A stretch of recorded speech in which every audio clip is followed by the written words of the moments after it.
And good morning, everyone, and welcome to the next session of the Canadian Payments Conference. This session is Turning Standards into Services, Taking ISO from Compliance to Customer Experience. I'm your moderator this morning. My name is David Grindal. I'm the Head of Solution Consulting for North America at ACI Worldwide, and I'm joined by a panel of experts from across banking and payments industry to talk about taking ISO from compliance to innovation. My panelists today going across the screen, starting with Maureen Jarvis. Maureen is Head of Global Transaction Services at Bank of America Canada, based in Toronto. Maureen brings more than 25 years of global payments experience and is an active voice in Canada's payment modernization committees and movement. In the middle, you have George Evers. George is a Senior Vice President in the Customer Solutions Group at Mastercard. George leads Mastercard's new payments platform initiative, supporting customers around the world, planning and launching new innovative real-time payments infrastructures. Great topic for today. And then we have Gilles Ubaghs. Gilles is a senior analyst at Aite Group. He's another expert voice in Canada's payment and banking industry, bringing global insights to the role of payments in digital transformation efforts. So I'll set a bit of context before we get into our questions today. Meeting the ISO 20022 mandates for high-value, cross-border real-time payments is a challenge globally, especially against the mandated deadlines. As those dates creep closer, especially in Canada, the focus of banks have to widen their scope. Compliance needs to be more of an enabler or a catalyst for innovation, not just an inhibitor. Innovation is the real driver behind the global shift to 20022, and the new standard should support a wave of new services that drive value for the customers. And this panel, we hope to talk about some real-world use cases that bring that standard to the innovation. All right, so starting with our first question, Maureen, I'd like to turn to you, looking a little backwards. So why do you think that the payments modernization in general and that shift to ISO 20022 has taken longer than anticipated in Canada? Thanks, David. I mean, that's a great question. And I think for anybody who comes from the international world, looking at Canada and the modernization project itself was a huge undertaking.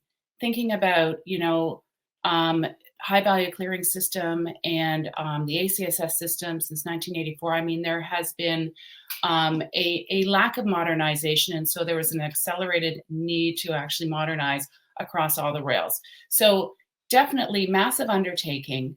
The other thing is looking to see what is the prioritization. So is it the high value clearing, which ended up being the first of the significant investments, or the real-time rails, which everybody was focused on real-time payments. And then there's obviously the batch as well. So prioritizing those, what are the needs for the Canadians? What are the needs for the consumers, for businesses? And in itself, through a consensus building consortium in itself was probably one thing that was also, a challenge along the journey. And then looking at ISO itself, ISO wasn't necessarily a standard that most were accustomed to in the domestic market. Being Bank of America and other GSIBs in the market, we were certainly there to help navigate the challenges of understanding the return on investment for ISO and all that. So certainly a lot of things came into play as modernization really, really started to pick up pace. I think we're in a great place now. But the last thing I would comment on is the actual investment itself, the cost of modernizing the payments infrastructure, the cost of really overhauling something that has been in existence for, decades, it is significant. And it's also significant when you think about the pooled resources. We have limited payments resources.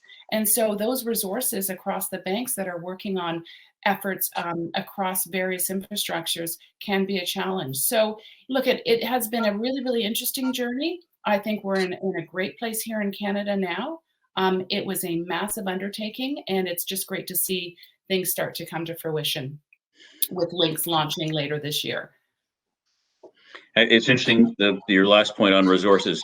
I think I heard that on 2 panels yesterday, specifically the lack of resources, a lack of intelligent, dedicated people was one of the limiters. Absolutely. George, with your international experience, anything to add on that? Yeah, I mean, I think Maureen's point around the scale of the change.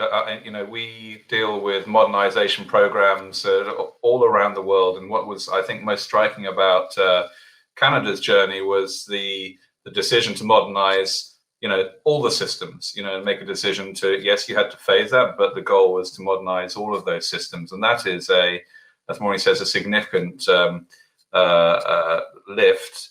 But I think it does create an opportunity which we've seen missed in other countries where they do kind of one system at a time around harmonization, around the standards. And I think that is an opportunity not to be missed in terms of recognizing that a harmonized set of messages across those different systems it's going to actually drive some efficiency and some benefits to the participants. They don't have to construct and deliver a different payment message for every system they interact with as well. So I think there's an opportunity there. Whether or not there's real kind of confidence that our opportunity has been grasped is another thing, because I think it's also quite easy when you're running a set of different projects to end up with different things. And I think just one other point on ISO is it's a framework, right? So it's not even as precise as here are the messages. You have to agree what they're going to be. You have to coordinate. You have to work out what you think is going to be of value to your customers, and in some instances to your country as well. So whilst it's a global framework, the flexibility can also, be the challenge for the industry, because you might not get, the same message in every country around the world. You may end up with slightly different messages on the different systems as well. So, a big opportunity, huge scale, but also some watchers as well, things to look out for. Yeah, the international interoperability value-added services questions are really, really interesting one that we might touch on later.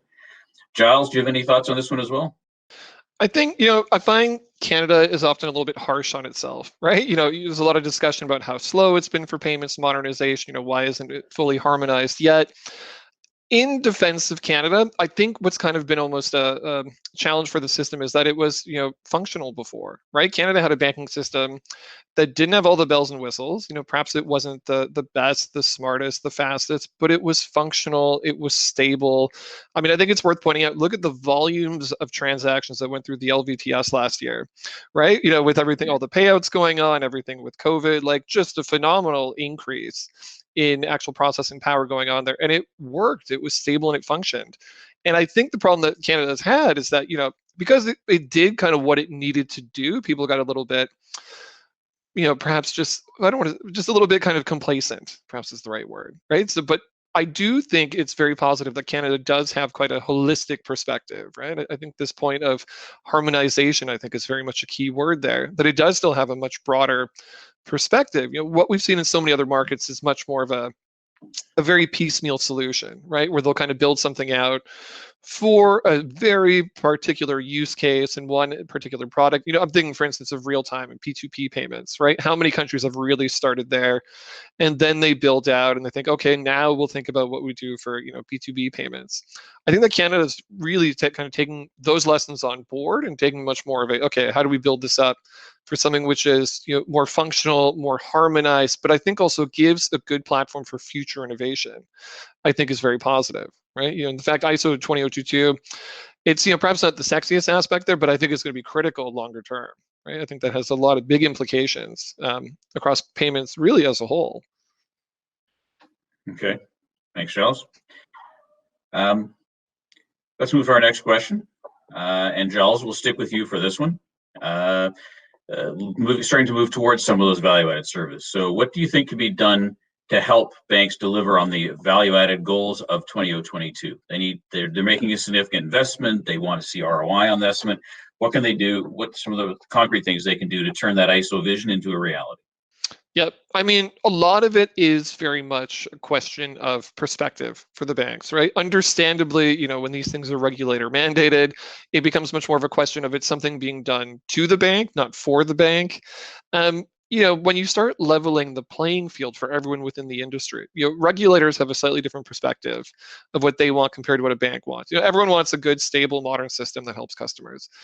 But for Payments Canada, for the Bank of Canada, for the government, their perspective is very much to help end users, right? Create a very competitive business environment. To a bank, you're talking about leveling the playing field, where you've got this kind of uniform, harmonized system. But as an individual bank, how do you pull out that competitive differentiator on top of that, right? If everyone's working on that same level playing field, how do you stand out? And this is something that we see it as well in things like real-time payments, broader payments modernization initiatives.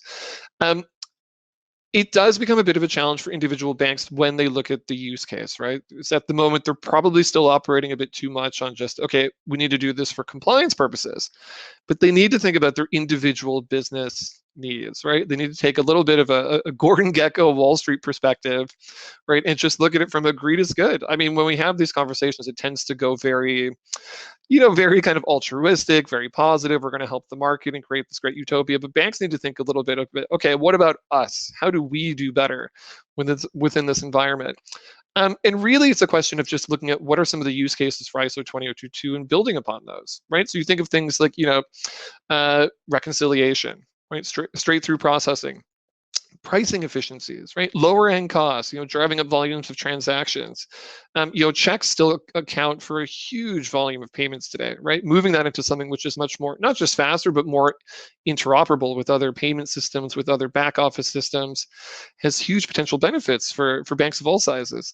But even back office things, disputes, manual processing, analytics, reporting functionality, right? All these different capabilities which can really impact on a bank's bottom line, both front end solutions, but also in the back office for the bank, has a lot of big implications. Now, the trick is, of course, well, how do you differentiate? Simple answer there is just move quickly, right? It's to use another kind of movie or TV analogy, if anyone's watched Mad Men, right, where he's trying to figure out how do you advertise Lucky Strike, well, they're toasted. They're all toasted, but it's only Lucky Strikes that are toasted in the advertising, right? So even though banks all have these capabilities, the ones that can actually roll that out faster, point that out, create a user-friendly capability, right, to their end customers, that's an advantage that goes beyond purely just building that regulator-mandated infrastructure. You bring up a really interesting point, Gilles, which was I have a lot of retail background.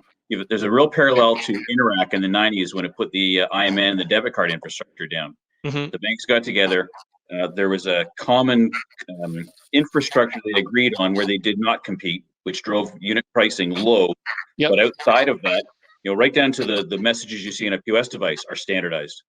But outside of the agreed to common infrastructure, they can compete to their heart's content and differentiate. Yep, exactly Yep. right. And also I think a lot of those benefits you talked about that flow to the banks, they also flow to their corporate customers who, are managing, often millions of payments and have all of those challenges around reconciliation, information, data associated with the payment.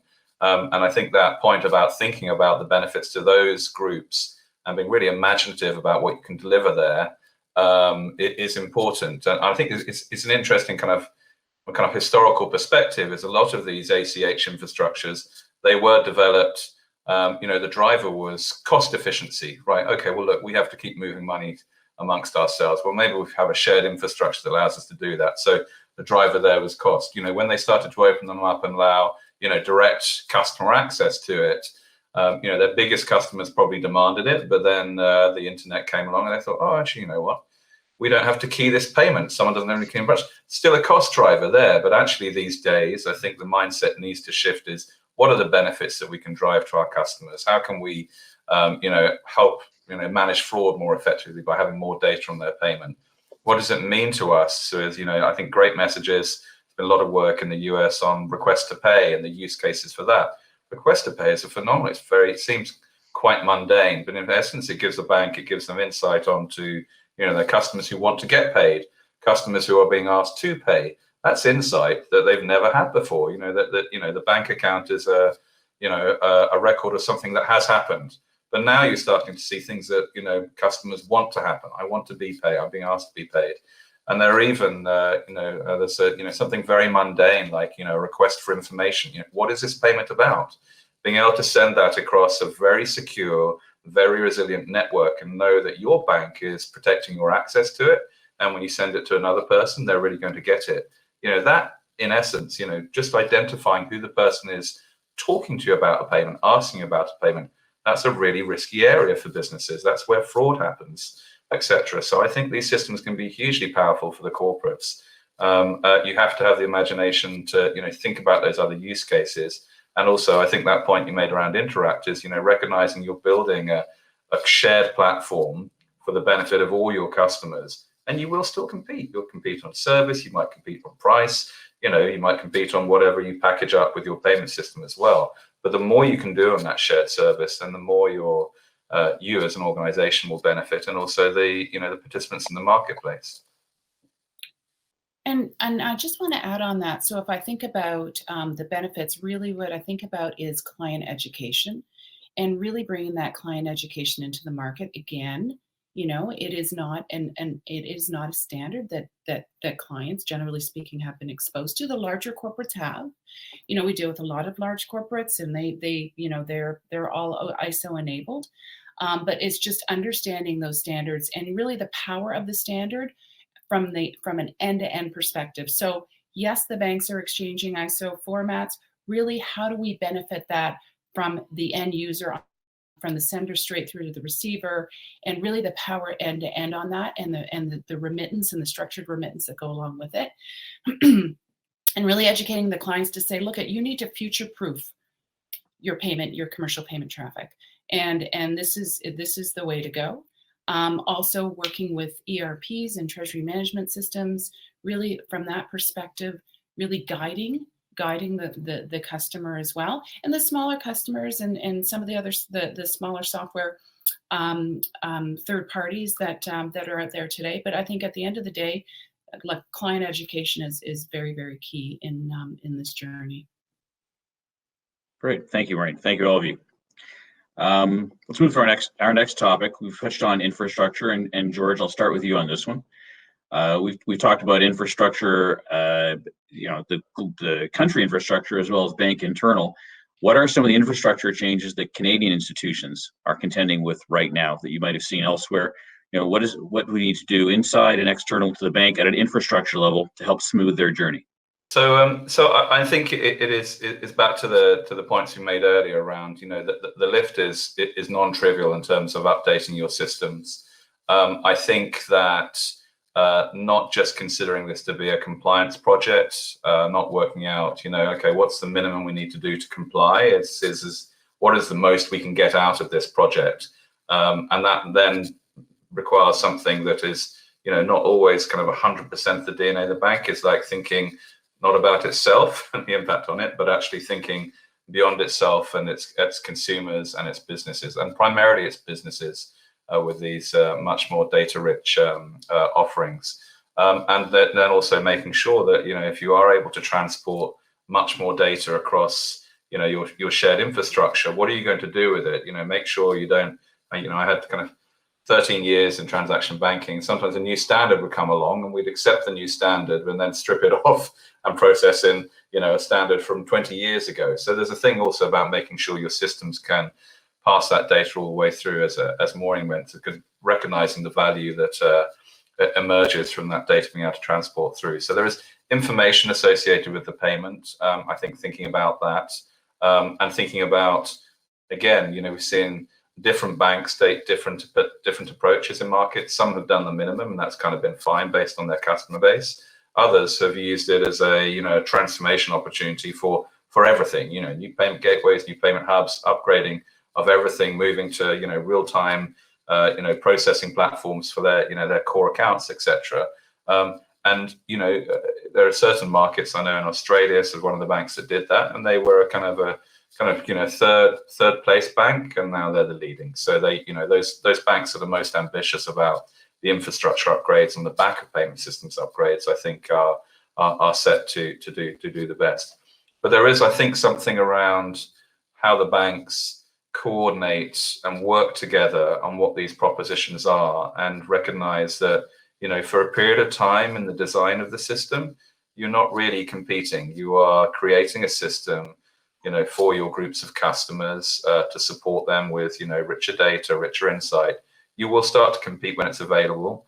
But if you treat it like a zero-sum game and just think, well, we're not going to share any, strong thinking around things like request to pay use cases, or, probably more important than payment systems, if I think about some of the improvements you can make around fraud management at a network level, if, for example, when you key a mobile payment, you transport with the ISO message, the device ID, the location, all these other characteristics that you have the ability to do that, then you can fight fraud far more effectively as a community.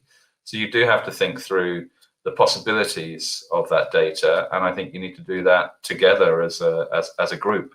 And there may be some things that you think, look, this is just competitive, we don't kind of talk about it, but there are going to be a lot of things that should be useful for all participants in the community.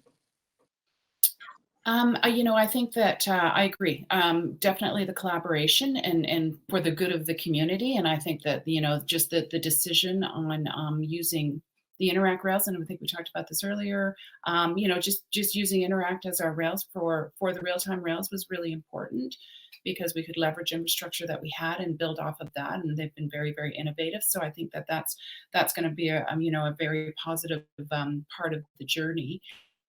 The harmonization is really important, and I think when at the onset, the mandate or the discussion on the prioritization was really around, we create these ISO standards. We want to make sure that what we're opening up, the hood is open. We're going to do this across the board. So that harmonization is going to be key, and that's going to be really beneficial to banks going forward too, because it will really help the end user from a predictive payment perspective. You've got harmonized standards. You can really be able to work on a strategy where you can predict where the payment should go, which rails it should go on. So there's really opportunities there longer term with that harmonization. The last thing I would say, though, when we look at the infrastructure and what to benefit the banks, sitting here as a GSIB, as a global bank, really making use of the resources outside of the Canadian bank system. I know that we've been working alongside of the banks through this modernization efforts, as has the other GSIB. So really making sure that we're taking advice and engaging with some of the global banks that have been on this journey in other market infrastructures. So I think that's really, really important to point out as well. Thanks, Maureen. I agree with everything that I've heard from George and Maureen, but one thing I do want to point out is, I do sometimes get a little bit concerned that the market maybe isn't giving enough focus to the longer term success of ISO 20022, but also payments modernization as a whole, right? I think everyone's kind of so focused on this endpoint of go live, right, of the release, and even if it's, phase 2, phase 3, whatever it may be. Building out that infrastructure is obviously, it's very critical, but that's kind of the beginning of where things really start to become more exciting, right? The next step from there is really getting that much more entrenched within the end users, the business community, the corporate community, helping them understand what ISO means for them, right? Both as at an individual business level, but also think about that world of partners they work with these days, right? All those SaaS-based systems, the ERPs, the accountancy packages, and what have you. And I do worry that a lot of billers, a lot of private enterprises out there, they still don't fully understand exactly what any of this means, right? So, we've done a bit of research at Aite Group, speaking to very large-scale billers within Canada, right, where we're processing huge volumes of transactions for consumers and for businesses. Their perception of PayMod as a whole is very much wait and see, right? They're very much, what we're picking up is a sense that we'll wait and see what happens. We don't know what it means for us. We'll need a strong business case, because for us to upgrade all our systems is expensive and time consuming, and it's a process, and we'll have to wait and see. You could easily picture a scenario where the banks launch everything, they put in all this time and resources, and then it's a bit of a dud. Maybe it rolls out, there's not a huge, it takes a while to kind of really pick up steam. And I think there'll be a lot of finger pointing by that point, right? I think what needs to happen much, much sooner, and to be fair to Payments Canada, right, it's doing a lot of work in bringing on stakeholders, having a lot of dialogues with the industry. I think banks in general need to be doing more outreach with their corporate and business customers in terms of what does payments modernization as a whole mean, and what does ISO 20022 mean for their business, right? Because it's only once we start getting them on board, they start integrating it into their own back office systems, that we can really start to see the full benefits that's a lot of this modernization brings. It's if you think about things like, for instance, just that real-time availability of payment information, right? Just knowing where exactly is it ties into a lot of other systems and capabilities. But if we're not focusing on that kind of longer-term end state right? If there even is an end state, but that longer term environment of kind of where things go, I think that's problematic. It's something banks, I think, could and should be doing now. Interesting. And Giles, anything speaking of outreach to corporates and their customers, what any specific examples you could think of? Like, what could they be doing to better engage some of their large corporates? I think there's a question of, just kind of understanding a bit more, how do corporates, I guess, how do I put this? Helping corporates understand what these changes mean for their individual business, right? It's one thing to give a kind of high level, you'll be able to do, faster payments, you'll have, better visibility, but perhaps even just working a bit more with their IT departments, with their technology partners, right? Perhaps doing, banks talk to their customers. What about a little bit more outreach to, some of the ERP providers out there, right? Kind of, the SAPs of the world. There's a danger, and I see this happening in other areas where people, they assume we'll build it, it'll be amazing, and they'll just come and flock to it right away. And that's what's going to happen, right? A lot of banks have done this with things like open APIs. They develop it, they build it, they think everyone's going to come flocking, but it needs a little bit more of a push. Right? I can't name names about specific companies, but I do think it's a question of just helping them understand, how would you implement this, and what is the business case for you, right? How would this help your business? Yeah, a little more coaching. You need to take the horse to water and show them how to drink. Yep, exactly. All right. And I think it just, and this kind of plays back to that discussion we had. I think we need to go on mute if we're not talking, though. It sounds, I don't know if it's just me being, it's kind of squeaky there. And this goes back to talk about client education, right? So when we talk about the client, we're also talking about the IT departments. And so what does this mean to them? So it's not just about building a standard. What is the power of this standard? What is this really going to do across, really across your organization, your operations? So, I'm just playing back to that point around education. And that's a great point, Giles. And I meant to mention that earlier too, is because that is critical, that IT resource component. That are less familiar with the standard, but really about the power of the standard. And that's why, the banks and the payments professionals, internal advisors, and even having client roundtables, bringing clients together, really even, peer education is really something that we've tried to embrace with our clients. And I think, and other banks do too. And I think that's really, really powerful hearing that.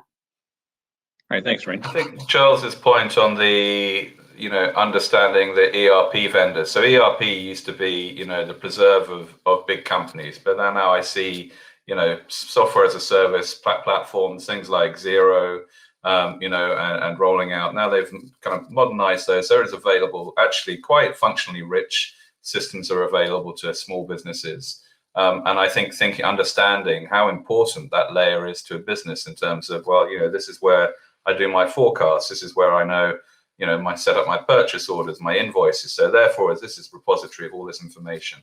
And don't make it so you do all your accounting and you work out what you need to do, and then you do your payments, because you have this, again, the banking systems have historically been, we want them to be very secure. They need to be very secure.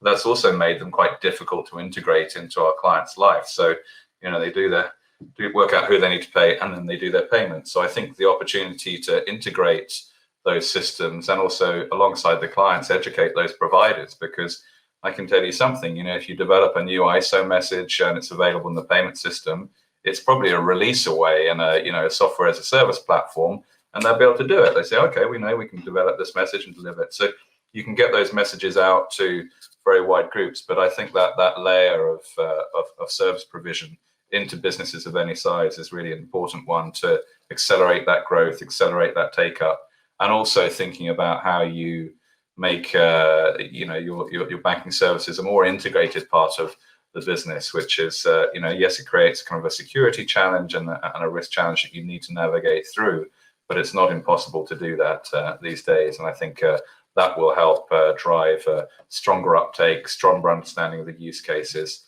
for a new infrastructure. Mm-hmm. I just want to just jump onto that point. I think George is 100% correct, right? Xeros of the world, the smaller businesses out there, they're becoming increasingly complex. And I have no doubt that once ISO 20222 is finally live in Canada, we're going to see a lot of smaller and medium-sized businesses fully on board, fully integrated, doing all the razzle-dazzle of these capabilities much faster than a lot of the larger scale corporates who you might expect to be the first ones to jump on it. It is a changing environment. And I think it's important to look at the entire value chain, including the different stakeholders within that from a technology point of view, as well as banking relationships. Interesting. Yeah, that's very true, and interesting. There's a interesting example of that within. So in Thailand, which was one of our earlier projects, and they launched a new real-time clearing system and a very flexible proxy. So you can use your government ID, etc. And what we saw, it grew. I mean, it's still growing. It's the fastest growing system I've come across, but it grew a new layer of micro merchants. So it's a whole new sector of people who are starting to trade digitally. It aligned with the digitalization of everything. It aligned with social networks as being a marketplace for people to buy stuff, etc.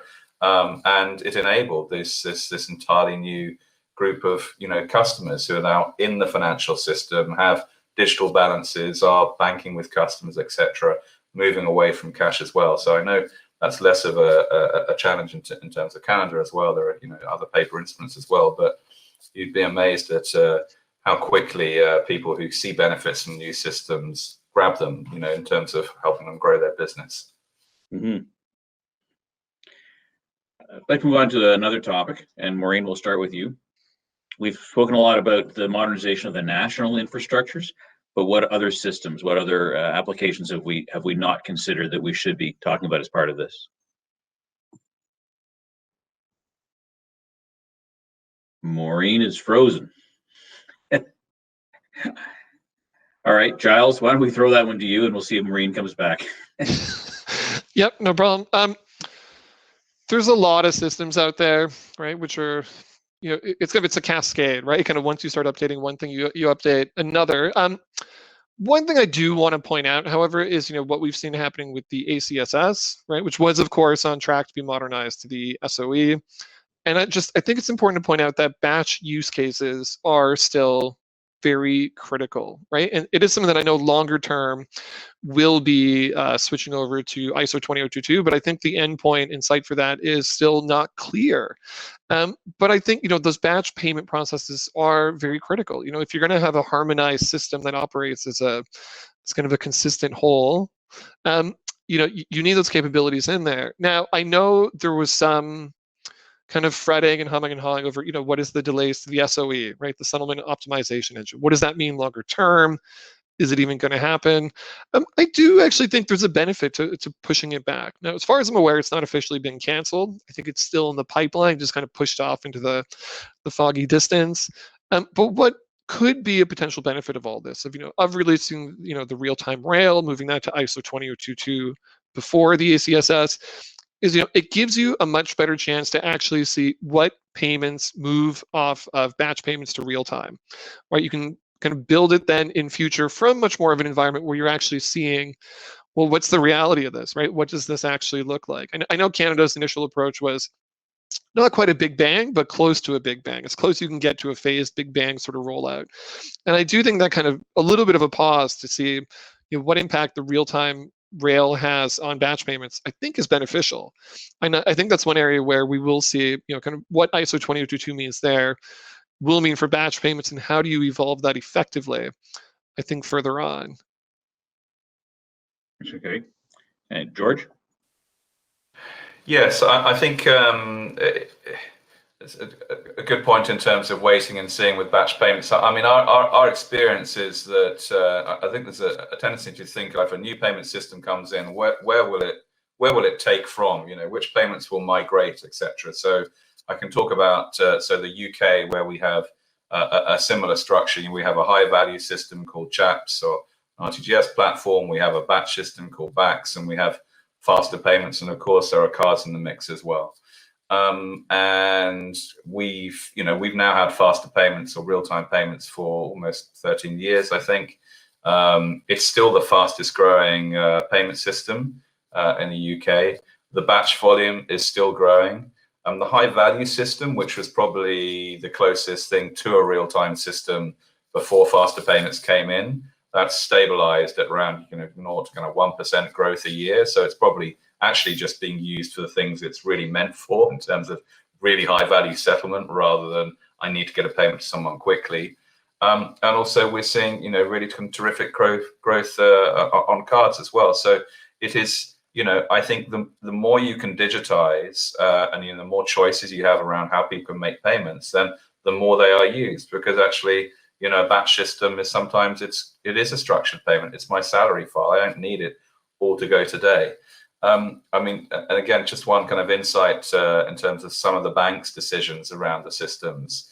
So certainly a bank I know very well, we made a decision that for our mobile channels and our internet banking channels, both for consumers and businesses, we would just use the faster payment rails. So we created differentiated customer experience. You could still say, I want these payments to go in 2 days' time, but we would just hold them in a diary and we'd use the faster payment rails. So we did have an opportunity to consolidate onto one rail for all of our internet and mobile banking traffic. Slight difference, I guess, in the UK, in that the batch system can be directly accessed by corporates and businesses to make their payments directly into it. So not everything comes via the bank, but there are some interesting decisions are made without impacting necessarily on the types of payments that people want and the experience that people might want. They just have more options. All right, Maureen, welcome back. We're talking about other infrastructure systems besides the emphasis on the real time and ISO that we should be thinking about. Any thoughts? Well, first off, I'm really sorry about that. I had It happens. some issues there, but anyway, I'm glad I'm back. So, I think that with the modernization effort, it's exciting to see what's going on from a high value clearing perspective, from a real-time rail. But one thing that I wanted to point out is that, there is still a need for batch payments. And so if we think about ISO and we think about really, really capitalizing on this and harmonizing, I don't want to lose sight of the batch payment system, or basically the non-real time, if you will. Most of the, where we see real-time rails, coming into existence in certain jurisdictions, they are working alongside a batch, because not every client is going to really conform to the real-time rail, at least, initially. So I think, I guess that the key thing is I don't want to see us lose sight of modernizing or introducing ISO 2022 standards to what is our batch system today, which will most likely be in existence for some time to come. It's just, I see, we don't hear a lot about it when we talk about ISO. We don't hear a lot about it, but I think it's something that that is just going to remain. And right now, with limited information and with just a kind of an older bilateral exchange process, I think we just want to make sure that we don't lose sight of keeping that in the forefront of optimization as well in Canada. One point I do want to add into this, just talking about kind of other systems. And George, I hope I'm not stepping on any toes here. It's just the payment rails. I think the card network rails is one that often comes up in people's conversation, right? When they talk about real-time payments, even the growth of ISO 20022 for things like cross-border transactions. And I know occasionally there's a little bit of kind of overexcited hype that, it's the end of the card networks, right? Here's going to come something totally new and replace it all. I do think those estimates are overblown, right? I think there's definitely potential challenges that leads to innovation and investment, as we've seen quite visibly, I think, in some of the big investments and acquisitions, the payment networks have made. But I do picture we'll still live in an environment where, cards are still more critical than they've ever been. I don't see that going away, anytime in the immediate future, but I think we will end up in a mutually existent environment, but there will likely be some sort of impact longer term. It'll be interesting to see how that pans out. I've been doing a lot of work these days on things like virtual cards in the payables process, right? What does that look like in a real-time environment? Becomes an interesting question. So I think this one where, perhaps it's a little bit more adjacent to what we're discussing, but I think will be one that people will be keeping a close eye on.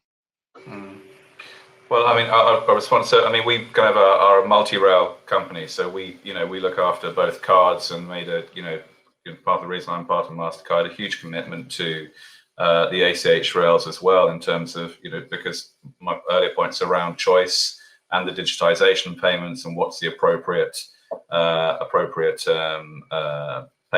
payment rails for sets of payments as well. So, and as I said, so even the example I gave in Thailand in terms of that growth of micro merchants and their ability to accept real-time rails at the same time. Cards also grew, quite significantly in that area as well.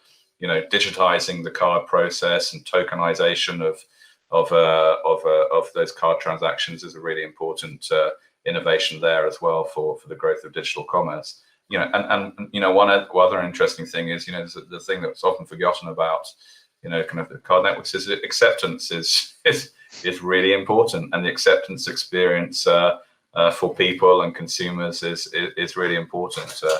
So I think it's worth bearing in mind. I think there's a long rail to travel for both of those networks and those systems. Mm-hmm. As interesting as Giles made that comment, I'm thinking we do remember who George works for, right? I think we have time for one more new topic before we go to some of our audience Q&A. And I'd like to bring it back to the topic of the session, which is some of the new innovations based on 2022. So Giles, starting off with you as the analyst, what have you seen globally that institutions have done in the way of new innovations based on 2022? Sure. So, I mean, I would look at it's not quite the most exciting of markets, but I think the Swiss market is one of the earlier ones that got on board here. And what we really saw there was a lot of, even smaller banks, little canton banks, suddenly creating a much more, kind of unified payment environment where, payment transactions were treated as one much more holistically. And this is a few years ago now, right? For tiny banks, really giving a pretty top-notch digital environment based on, using ISO 20022 as a platform for modernizing all that. But the one I'm keeping a closer eye on is actually a little bit further down the pipeline, right? I do think it's worth keeping an eye on the UK at the moment, right? With their kind of, their latest payment initiatives, there's faster payments. Pay UK has mandated further changes in the ISO 20022. There's the P27 consortium in the Nordic countries, right? Very kind of, pan-country, multi-currency initiative, again, based on ISO 20022. And I think there's where we're going to start seeing a lot more interesting innovations. Where I think things start getting interesting is when we start getting into questions of open access, right? How do you access those payment rails? Who has access to that? And I know it's a very politically fraught conversation in Canada. It's part of the remit to open up the payment rails to third parties, increase competition. How it gets there is still very much stuck in committee. But I think that is where we'll likely see a lot of the innovation coming, kind of more longer term. But I do think, again, we've touched on this earlier, but just that broader point of, some of the key innovations for ISO 20022, it is very much about integrating payments into, the digital environment we all find ourselves in, right? Even from a consumer perspective, but more particularly for businesses and, corporate customers. If you think about, the ERP systems, the cloud-based systems, the SaaS-based systems they're all using, faster payments, it's not just about the speed of the money. It's very much about, kind of the entrenched speed of the data itself, right? Getting that kind of, holistic, immediate perspective, and then start tying into other things like, forecasting, right? Start, working at things like artificial intelligence, even things like intelligent payment routing, which we're starting to see, right? Which, to go to George's point, you have the option of multiple rails operating simultaneously. There's ways to do that more intelligently, that, having that common messaging standard makes work so much more easily, right? Makes that so much more functional. Technically, you can do a lot of that stuff today, but that's a messy process, right? With a lot of third parties, a lot of things that can go wrong. And I think this really helps push that into new and interesting ways. In ways that, there's, again, I don't want to go off on a tangent here, but there's a lot of talk these days about open banking, APIs for banking, which is, opens up a whole world of possibilities, but it's messy. It's all very messy, right? There's a lot of different standards out there. So it's achievable, but you combine that with ISO 20022 and you've suddenly got a much more common language, which I think makes things very interesting. I can say, as a software vendor, when I speak to banks about the intelligent routing option you provided, say, okay, now I got an ISO message. Which one of these 4 rails do you want to send it on, based on the characteristics of the payment, the amount, the urgency? Mm-hmm. And you can give that option to your corporate customer. the banker's eyes light right up. Yep. Right. Right. Maureen? And we talk, yeah, no, that was what I was actually going to jump on that one, because we do talk to our clients, and they say, look, you tell me how to pay. This is what I need to do. These are my needs. You tell me how to do it. You bring in a harmonized standard, and then you really are bringing a lot of value to the industry with that. Really, I think the data, data and bringing that data analytics back to the client. Your point, Gilles, on the forecasting is really, really key. And then let's not forget just the old cross-border, cross-border payments, and bringing real-time cross-border payments, in ISO standards, is really, really going to help, in that what is now very much a friction process. So I think we're going to see a lot more of that. I love the Nordics example too, building an infrastructure, market infrastructure across various jurisdictions. So it's there's a lot of interesting things that are in proof of concept or are starting to come out now.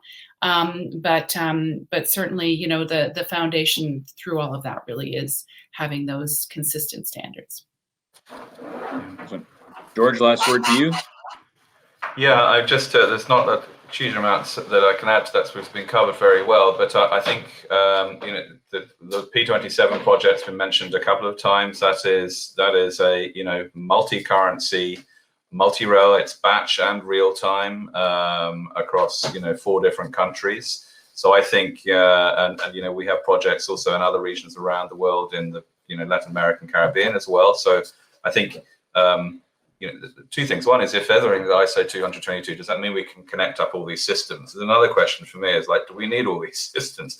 Do we need to have 2, 3 payment systems in every country? And we know it's important, but actually I think in the Nordics they really got their head around the idea of actually, look, we want to have one system. The banks here are all supporting customers across these regions, so let's consolidate around a common system. That's going to work really well for us. And then also I think in many respects these modernizations of these payment systems are they're catching up. So it's been possible.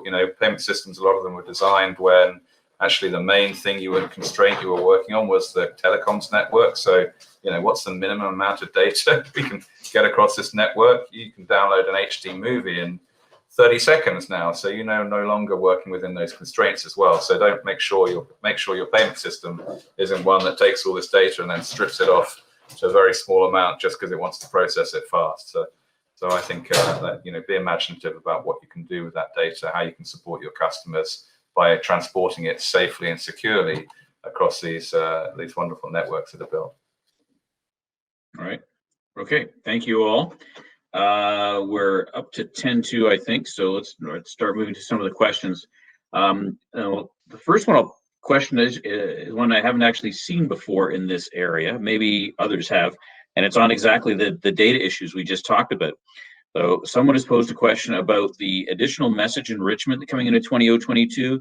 Does this bring up any privacy issues, anything to do with PIPEDA or protection of personal information?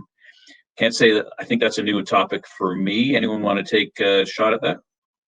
It's the first I've heard of this. I'm not going to say it's not a consideration, but I'm not aware of it being one. The main thing that would spring to mind here would just be that, that financial data would still be held securely, right? It's still secure within the bank. It's not being shared publicly. It's still being treated like any other, kind of financial transaction with all that bank grade security on top of that. So I don't think so. Is my honest response there. I don't think it's an issue. Okay, and I guess it's the question is what how is that data provided? So did the customer choose to provide it because they wanted to do? Also, they say, look, I want to get this data from me to the other account, for example. So they're asking for it to be transported safely and securely. And I guess the key thing is that the data is not there to be sold to other organizations. So I think the concern around privacy is, and people's concern around data is that actually just their exhaust fumes of going on the internet is just being shipped out and sold to other people. And that's completely different to the data that you might transport with a payment across, as Gilles said, across this highly secure network. The job of the network is to transport that safely and securely. securely and get it to the person that needs it. It's not to generate value from the information. That would have been my thought as well. Plus, whatever's in that message, the person voluntarily put into it. So Exactly. It's business data. there you go. All right. Other questions. One of our participants specifically asked about the implications for small banks. You know, if you were one of Canada's smaller FIs or institutions, how much should they be trying to jump on board right away in their investments? How much should they be waiting until the systems have matured? Till vendors, you know, providers like myself, the SAP, the ERP vendors. Any thoughts on that? And since Maureen, you're the banker engaged, I'd like to start with you. Well, I think I'm going to go back to the point I made earlier. It's really around client education. So, you know, certainly, you know, it is a significant undertaking really to provide that end-to-end service.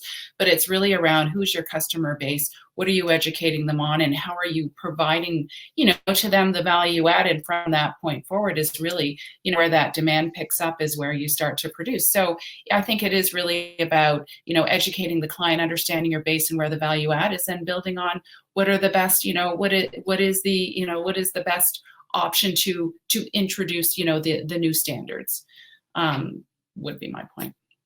Okay. And George, you've seen this a lot internationally with, you know, Yeah. probably, you know, your thoughts? So I think the customer base question is an important one. So there's a couple of things. One is in some markets, the move to ISO may not be for everyone. So therefore, you know, we've supported those markets with what we call a kind of an adapter, which allows us to transform on behalf of the smaller bank or small organization into the payment system and back again as well. So there can be support, and that can be quite good at picking up a long tail of participants, because reach is always important. And I think the one thing I would consider, there is which across the border from you guys in the US, I think they've done a really good job on, is thinking about the different roles for banks. So on a message like request to pay, for example, you know, if you have a huge business customer base, they're probably going to love that. They're going to say, great, I've got an ability to go and ask to be paid, you know, through the system, another way of trying to get paid. If you have a huge consumer base, then you may be getting a lot of request to pay messages coming in, but you may not be able to, you know, generate the same value from your business customer base. And I think what they've been quite thoughtful on there is like, well, who benefits from that? So if you're the bank sending out all the request to pays, then why don't you think about as a community how you reward the people when you get paid? Because that's how you get paid. You get rewarded by helping your customers, you know, Maureen, you know this, with receivables management. You made it easier for me to get paid, so therefore that's worth something to me. So think about, you know, again, this comes back to the community and working together. Think about how you incentivize people to participate, you know, even if they, you know, they won't use all of the payment system. So, you know, that example of a, you know, large, you know, bank with a lot of business customers versus one with just consumers. Just to add into that, like, I definitely agree with what I've heard. One thing I would point out is, you know, we've seen for a lot of smaller banks, you know, who may serve a lot of, you know, smaller businesses, community banks, you know, kind of up to medium-sized businesses, demands for more digital banking capabilities is exploding, right? The pandemic has really accelerated those trends for a huge array of much more complex, you know, kind of cash management, forecasting, integration into back office systems, and people expect things to just work. I would argue for smaller banks, you know, arguably each one needs to look at it case by case, what their resources are, but now it's a pretty prime opportunity to get into those competitive differentiators that we discussed earlier, right? There's a potential for smaller businesses, medium businesses. They're looking for those digital solutions. They want those better payment capabilities. You know, for smaller banks who can do that sooner rather than later, I think that gives them an advantage. You know, kind of gaining market share, you know, gaining new customers, helping expand their customer base. So I think there are benefits. I'm not going to say it's a uniform. Everyone needs to be there for day one. It's up to each bank to decide, right, based on their client base, like the panel agreed on here. But you know, I wouldn't underestimate that potential to grow the business, to grow the bank's business. I will say some of the small ones face a different challenge because of so many of them also use processors for a lot of their payments, whereas a large bank has both. But if you're one of the smaller FIs, you might have your own internal systems that they need to be upgraded to for the richer data, and you've got to go talk to your processor to make sure that their systems are upgraded as well. And, all right. I'm not sure if we can go right at the top of the hour, as I'm being told we're almost done, but I'll slide one of our extra questions in there. So we've got no more from the field. Maureen, I'll go to you. It's one of the canned questions we had. Anything that you are specifically being asked about by your corporates? So maybe some of the ones that are a little more aware of ISO, a little more advanced. Is there anything that they've been asking you in terms of new services to start providing? Good question. I think that our clients are, well, we talked about earlier about the cross-border. Clients are definitely really challenged with how do we pay cross-border in a more, frictionless way. How do we move that information across? So that certainly is something that clients are asking for, and where ISO can solve for that. But the other one, I'm going to take you back to the intelligent payment routing, because that's one that has been really, really important. It is that clients are saying, where do I go? We've got this rail, which is a real-time payment rail. We've got the batch. We've got the high value. What is the best option for me to do this? How do I really move from what is now some, in the corporate world, a lot of paper still. We didn't really talk a lot about this, but a paper environment into electronic. How do I get that information across? So certainly those are things that we're talking to our clients about quite regularly. And I'll hand it off to the next person. I know we're running out. No, that was great. It was nice to get a real concrete example. I would like to wrap up by thanking each of our participants. This was a great session to moderate. Lots of good detail. George, Maureen, Gilles, thank you to each of you for your contributions. Thanks to Payments Canada for a good facilitation behind the scenes. Thank you. Thanks, everyone. Have a great day. Enjoy the rest of your conference. And remember, Brain Data is out there if you want to socialize with some of your fellow payment people. Bye-bye.